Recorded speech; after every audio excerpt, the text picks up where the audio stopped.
Ukraine ने अमेरिकी army tactical missile system से 19 नवंबर को रूस के ब्रांस्क क्षेत्र पर हमला किया था, जिसके जवाब में रूस ने 21 नवंबर के तड़के इंटरकॉन्टिनेंटल मिसाइलों यानी आईसीबीएम मिसाइलों से यूक्रेन पर हमला कर दिया।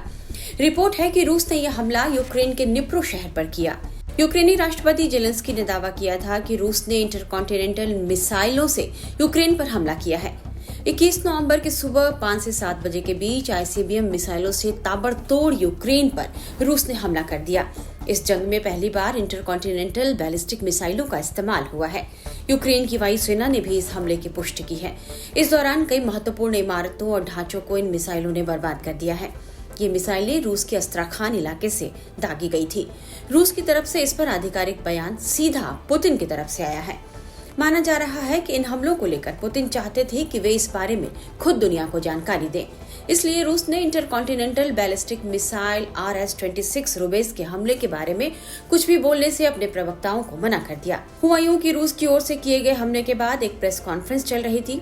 इस प्रेस कॉन्फ्रेंस को रूसी विदेश मंत्रालय के प्रवक्ता मारिया जाखारोवा संबोधित कर रही थी। तभी अचानक क्रेमलिन की ओर से एक फोन आया और उन्हें आईसीबीएम मिसाइल हमले पर कुछ भी बोलने से मना कर दिया गया। रिपोर्ट है कि उनसे कहा गया कि आईसीबीएम हमले को लेकर वे चुप रहें और इस पर कोई बयान न दें। हालांकि इस दौरान जाखारोवा अपना माइक बंद करना भूल गई और ये आवाज बाहर आ गई। लेकिन यूक्रेन पर मिसाइल हमले के कुछ ही घंटे बाद पुतिन अचानक दुनिया के सामने आए और उन्होंने देश के नाम संबोधन किया। रॉयटर्स के मुताबिक पुतिन ने कहा कि पश्चिमी हमले के जवाब में रूस ने नई इंटरमीडिएट रेंज बैलिस्टिक मिसाइल की टेस्टिंग की है। पुतिन ने कहा कि हमें उसके खिलाफ हमला करने का अधिकार है जो हम पर हमला करते हैं।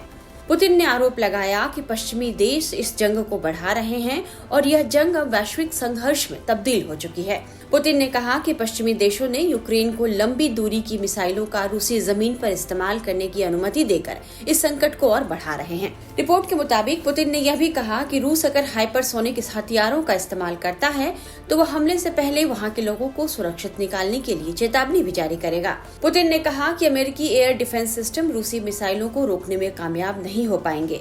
पुतिन ने यह भी दावा किया है कि यूक्रेन को पश्चिमी देशों का हथियार मिलने से जंग के नतीजों पर भी कोई असर नहीं पड़ेगा।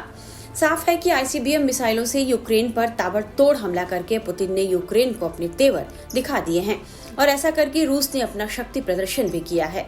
समझा जा रहा है कि पुतिन ने एक तरह से पश्चिमी देशों और नाटो को यह संदेश भी दिया है कि यदि वे युद्ध को आगे बढ़ाने का काम करते हैं तो रूस अपनी परमाणु क्षमताओं का प्रयोग करने से भी नहीं हिचकेगा। आईसीबीएम का इस्तेमाल आमतौर पर रणनीतिक परमाणु हथियार ले जाने के लिए होता है।